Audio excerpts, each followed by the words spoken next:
Welcome to the Boundless Bible. My name is David Shapiro. Hey, I'm Javi Marquez. And I'm Jason Holloway.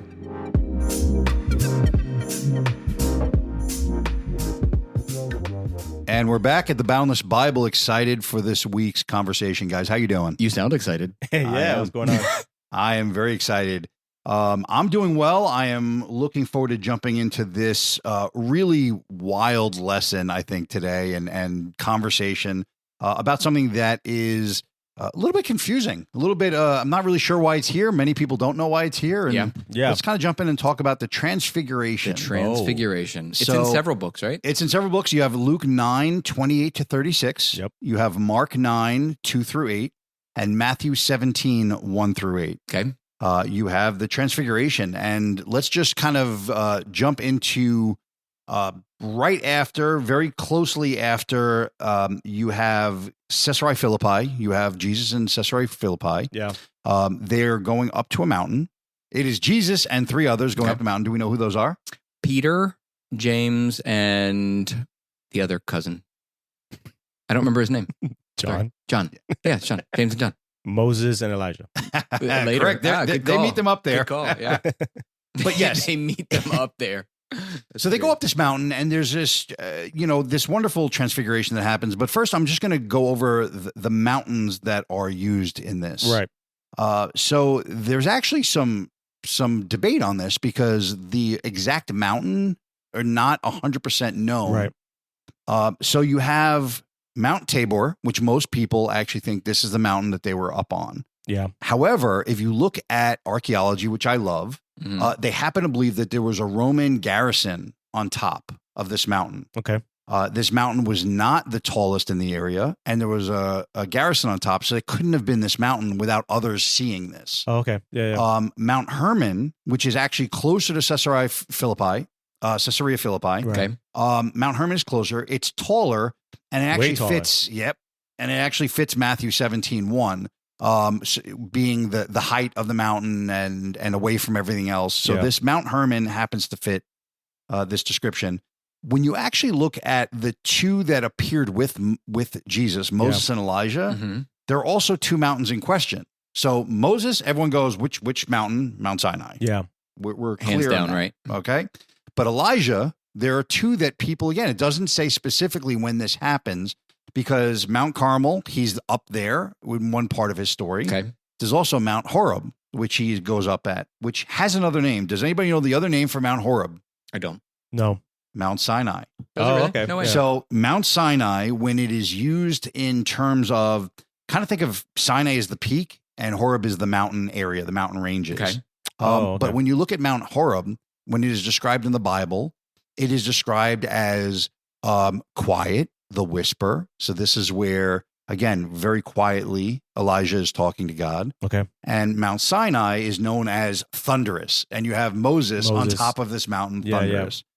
So right off the bat, you have this, it's really cool, but you have this moment where you have thunder Yes. and whisper all pointing to Jesus. Okay. So this is the first symbolic moment of why these mountains are chosen, what's happening on top of them. You literally have, not only that, you have the law and prophecy coming together, pointing to Jesus. Yeah. You have all of these symbolisms. And explain why the law and prophecy. That's an important thing. So Moses represents the law, right. And Elijah represents the prophecy. Yeah. And you now have the prophets and the law all pointing towards Jesus. Which Jesus actually says later in Luke, by the way. We'll He get to that does. another day. Ooh. But yeah. Yeah. He does. This is just, it's the first symbolic thing that you look at when you're just looking at what mountains they're on, and it doesn't tell much about what's going on, but it's the first part of symbology, which is just really cool.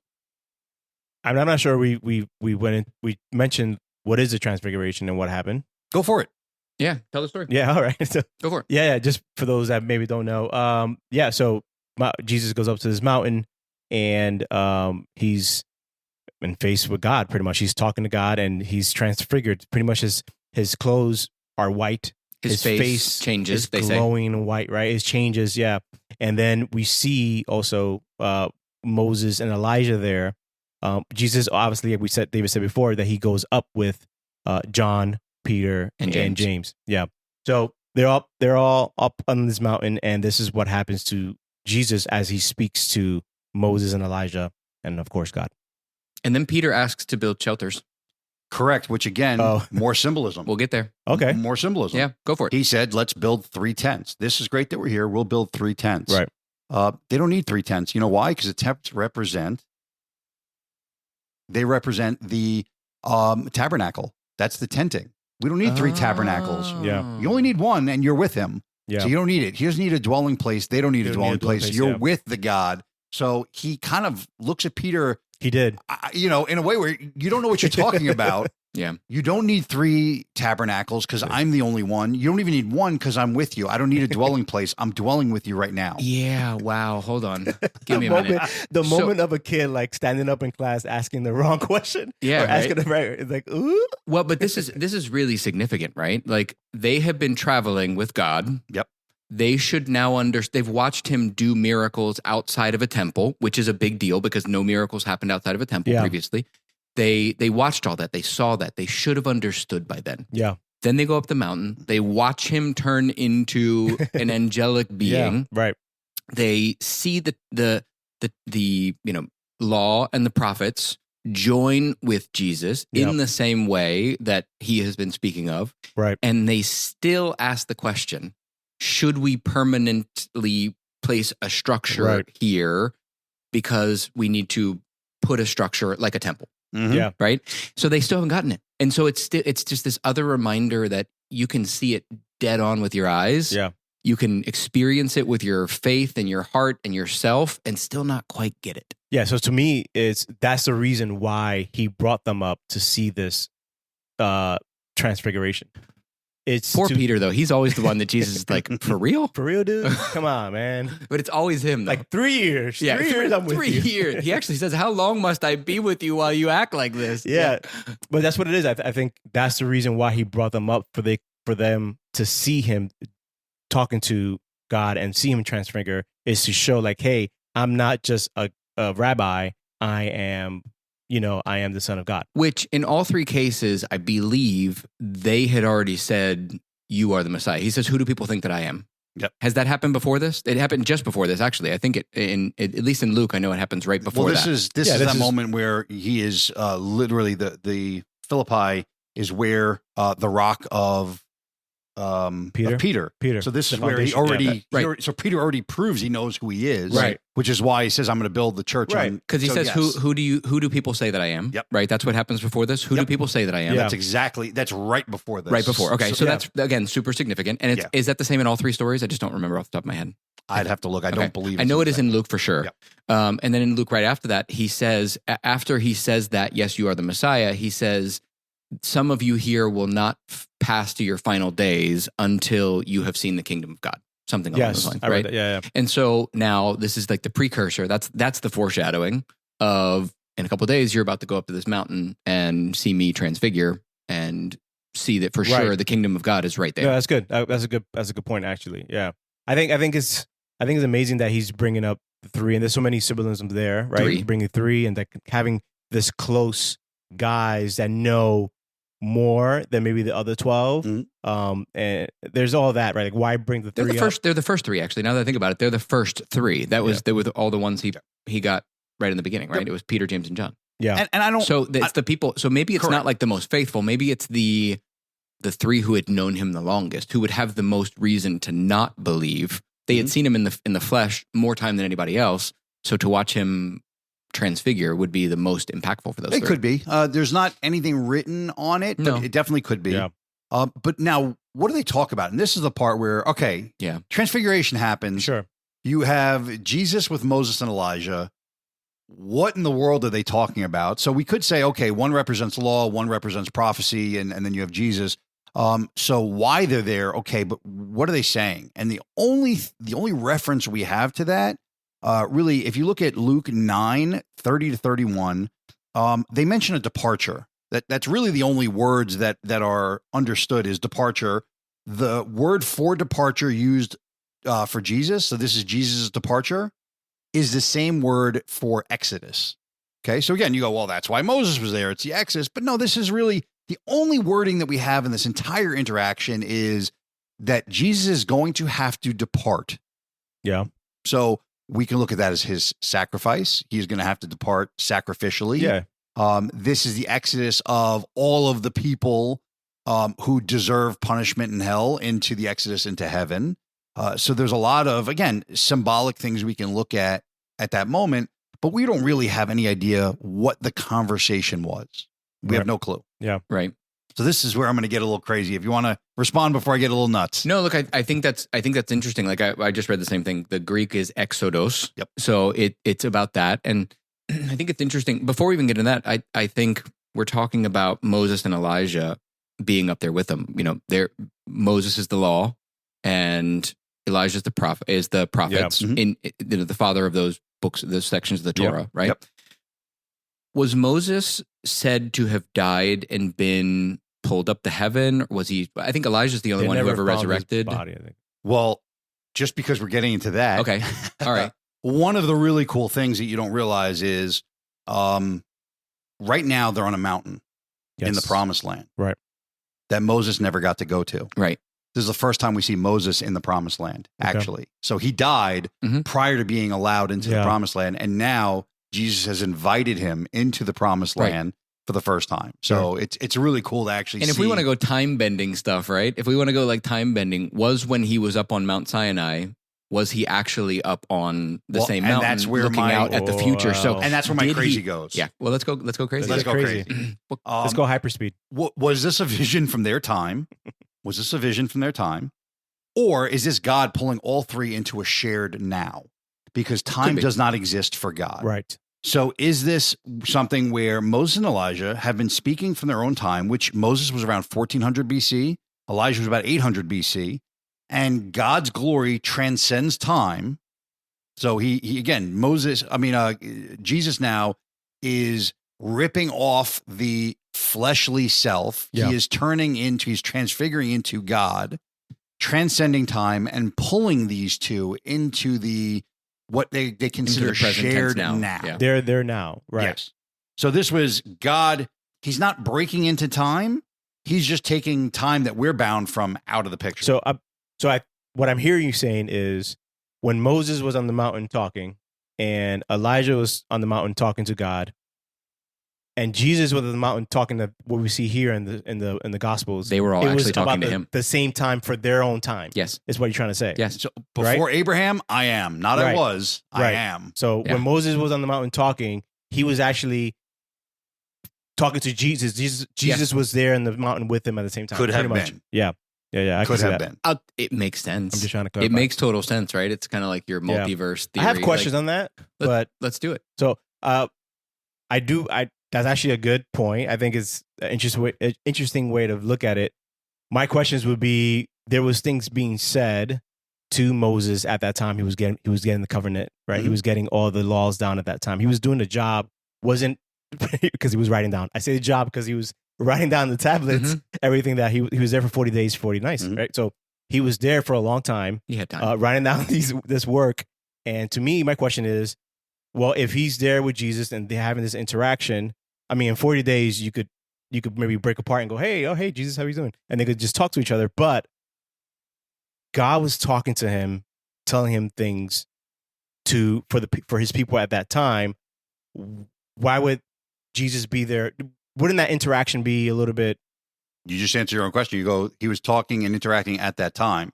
If there is no time, Jesus can talk to Moses at any point in time in history, can talk to Elijah. Sure. It doesn't mean that he's going to put them right back in that time period and then time exists again. Imagine, well, how come you don't remember that? Right. Because we just had this the interaction happened outside of time in God's world. Okay. This is the world that we attain to become part of. So when we go to heaven, part of being in God's world is time no longer exists.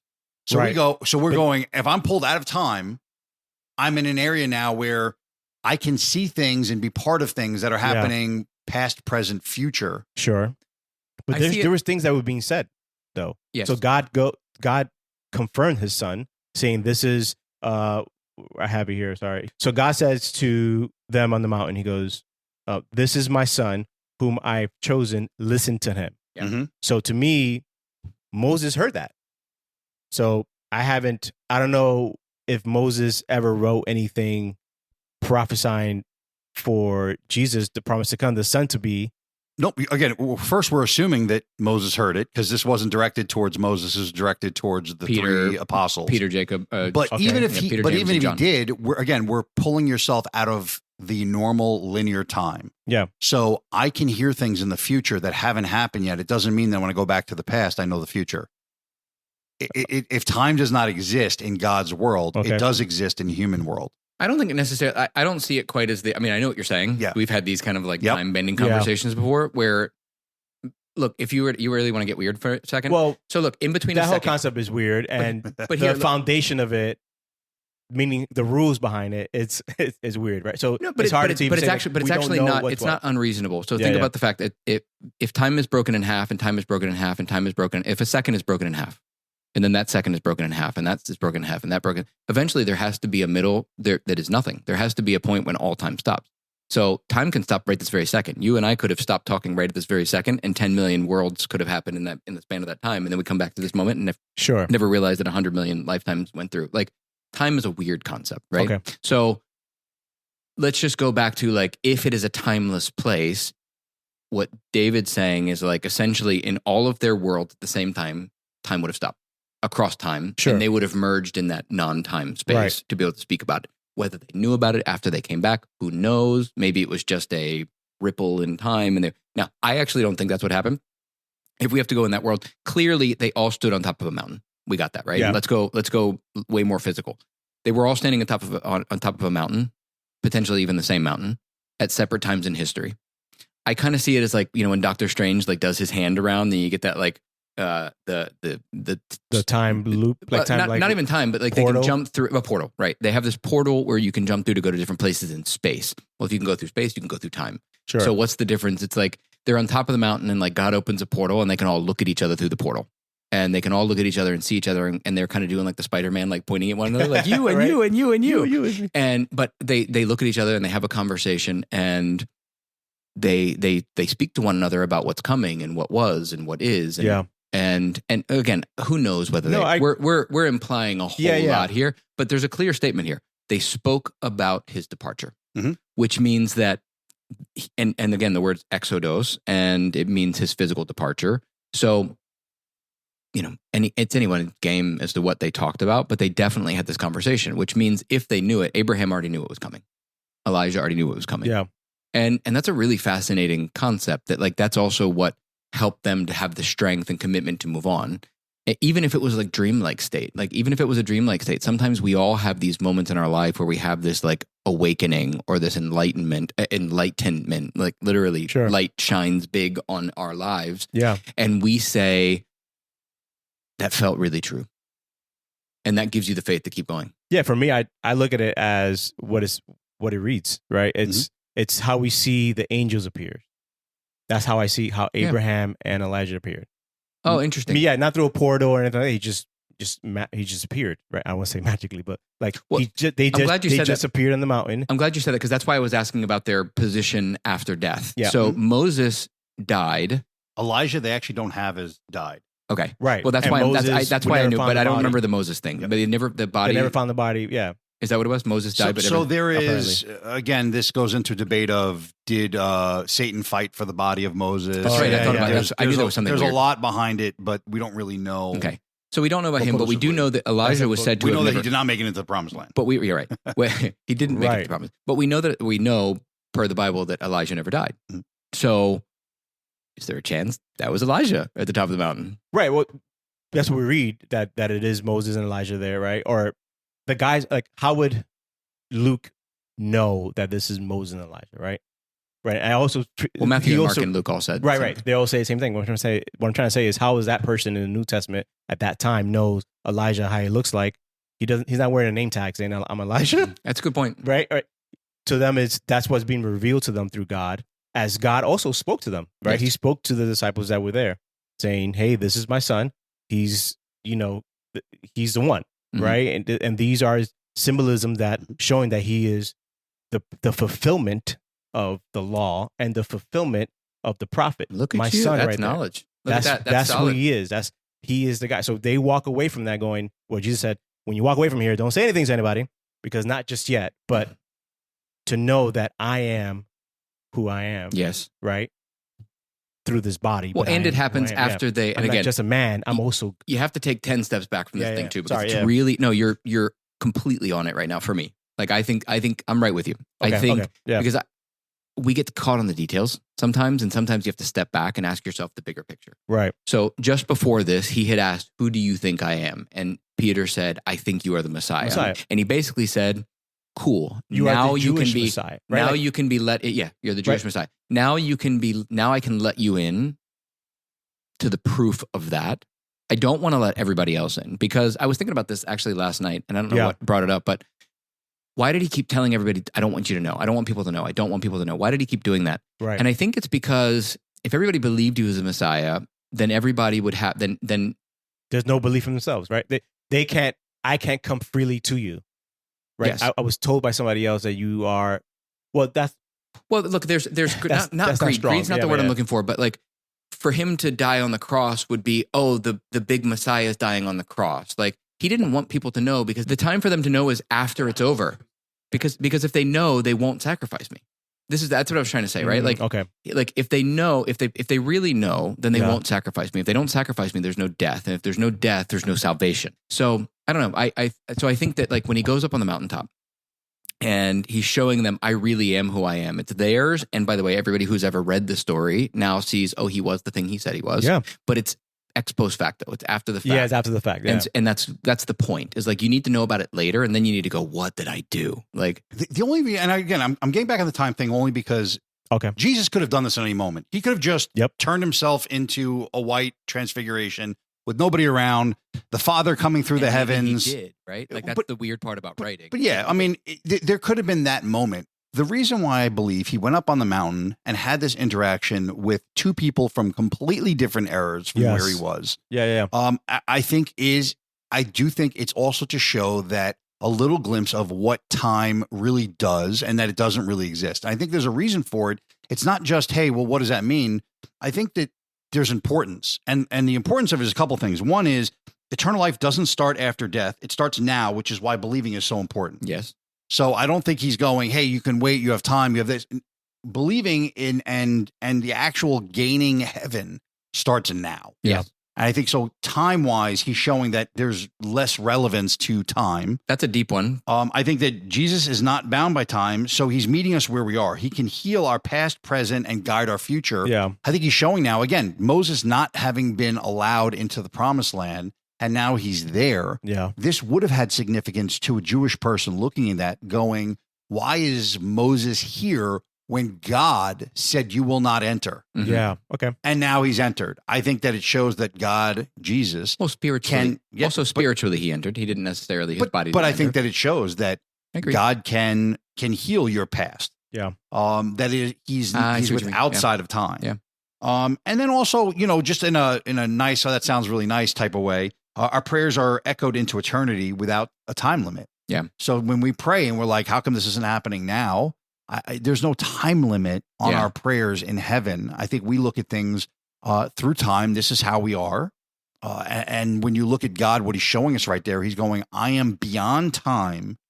So you need to believe in me now, in your time now. Yeah. But I'm bringing all of these people together from these different time periods in the quote unquote now, the shared now.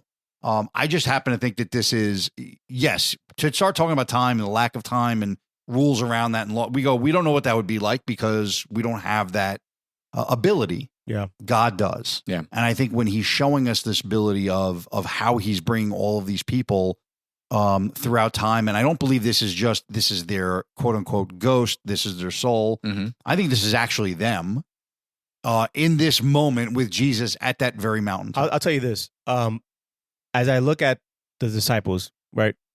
I'm backing out a little bit from Jesus. I'm looking at the disciples now. For them to see this, the guys, James, Peter, John, is the foundation of what's going to happen after Jesus died. He's the foundation of to continue forward of what Jesus.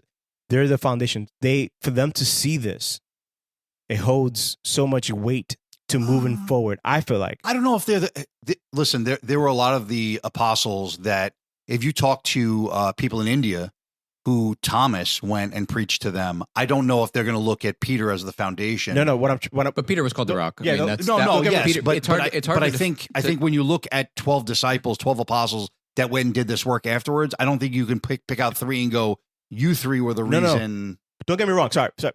Let's not say the foundation. I know what you're saying. What I'm trying to say is this: when things started happening to Jesus, as far as being captured, imprisonment, them after he dies, this was their strength, right? This is the strength. This is something you go back and you go, no. This is the God that promises us. Yeah. He was actually God. He was the one that was sent for us. He has a promise for us. He has a rule for us. Not rules, but he has. He's going to lead us forward. He said this, and I believe him because I saw this through God. And how I know this, because just like Moses, what I do believe for them, right? Them being John, Peter, and James, they believe in Moses. They believe in the law. They believe that Moses spoke to God. He was transfigured he wasn't transfigured, but he was white as white, right? When he talked to God, he was white. I'm seeing this through Jesus. Wow, this is actually God. I see the cloud that we talked about, that we know from the stories of Moses. He's speaking to God. This is something that holds you when you're going through the rut, when you're going through down, you're going, God was there before, God was here. He showed me his face. He is present. He is alive. He is real. Yeah. I don't disagree with that.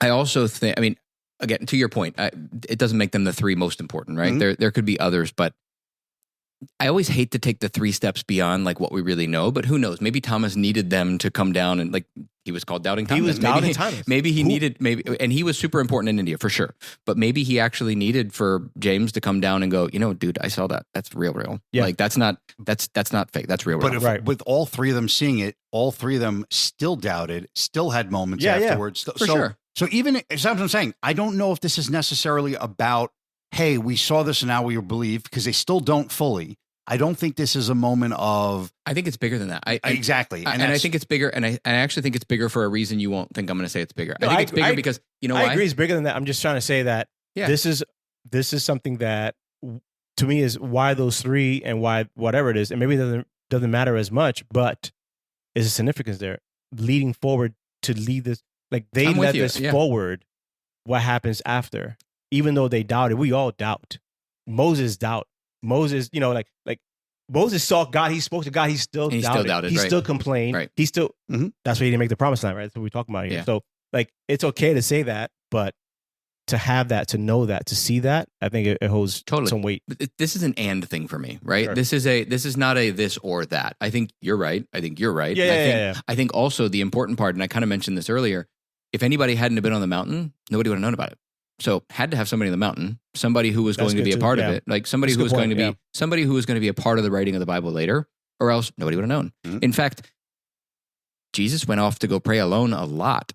Does that mean he did this other times? Mm-hmm. Well, there's many that says Jesus, but don't believe him as God. This is another way of saying, hey, we saw it with our own eyes. He is the glorified God that we worship. And again, part of what we do is we look at the text and we try to explain it like everyone does. And I look at it and go, why did they choose these 3 people to be up there to witness versus 1 versus all of them versus whatever? And I'm going, I do believe that there is way more on, and there is very possible, like most things, there's a lot of layers. So yes, these 3 men were supposed to see this. Yes, they need to write it down. Yes, it's possible that Moses and Elijah were chosen because it is prophetic and it is law. Yeah. Yes, it's true that they were all on mountains. Could also be true that they all appeared at the same time because time doesn't exist and they're shared now. Right. There could be multiple reasons. That's why I love this moment. Yeah. There's so much symbolism. There's so much possibility to it that it could be and I don't want to say small or easy because listen, Jesus transfiguring into, his self is not an easy thing, but it could be as simple as there were 3 guys, went up the mountain, witnessed it, and that was it. Mm-hmm. Or it could be a lot deeper. I just love that this moment had happened and that, listen, we're talking about this 2,000 years later right. Going, I don't understand what's going on, and then we get into things like, time. Yeah. Does time exist? And these crazy little. Well, that's the beauty of these stories. Again, I've said this, we've all said this several times. It's like these shortish stories they're created in such a way that they can be pushed and pulled and tweaked and messed with to understand deeper things that we just never would have understood otherwise. And the point of Scripture is to wrestle with it. The point of Scripture is to dig into it, to find the meaning behind it, to figure it out where it doesn't quite make sense. I don't know what it's like for I've never stood on top of a mountain and seen three people that weren't there previously. I've never done that. So what does that mean? What does that mean? Well, I have a question there, because if it was Mount Hermon, you're talking about like 10,000 feet or something. That's a heck of a walk. Like, I can't imagine scaling a mountain in those sandals, man. In those sandals. That's true. There is how? Well, listen, there are competitions every year going up Pikes Peak, which is 14,000 feet in Colorado, every year. So I mean, it's not in sandals. Not in sandals. No, probably not. But yeah, it is. It's a hike. Listen, I mean, they're walking. Yeah. I mean, I think the whole thing's fascinating. I also am curious, knowing that the whole story really revolves around mountains. I wonder if that is the origin of the mountaintop experience thing that we talk about today. It could be. Okay. I also, the very first, I didn't know about the whole tents being sacred. Like, I didn't know that's what that was until you just said that. So previous to that, I thought that the tents were Peter's attempt to sustain the moment. And I was like, this is a beautiful moment he's dealing with. He's existing in this moment. He's like, oh, wow, I see Jesus and Elijah and Moses. And I'm like overcome with joy and emotion, and incredible, feelings. Yeah. I want this to last. Like, was it his?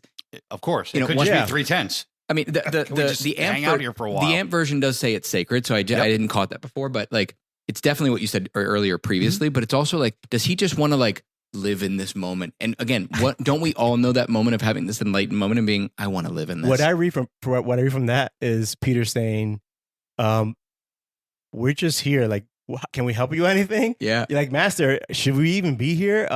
Hey, I can make some shelter. I can make some tents for you. Like, you guys want some soup? It's cold up here. I don't know what, like, you guys are chit-chatting over there. I don't know what you want us to do here. That's what I exactly. That's what I no, I totally see that too. Like, he's like all uncomfortable and awkward, and he's like, you guys good? Yeah. You guys good? Yeah, I love that. Guys, this is yet another interesting and thought-provoking conversation. We hope that anyone listening has also had some thoughts provoked. It's interesting stuff. Yes. It's really, I don't know. It's just so fun to dig into the details and to ask questions about the things that we don't understand. Right. And to ask questions about the things we do understand, to see if there's something deeper behind them. So we enjoy the opportunity to be able to talk amongst ourselves and to let you listen in, but we would love it if you guys would be a part of the conversation as well.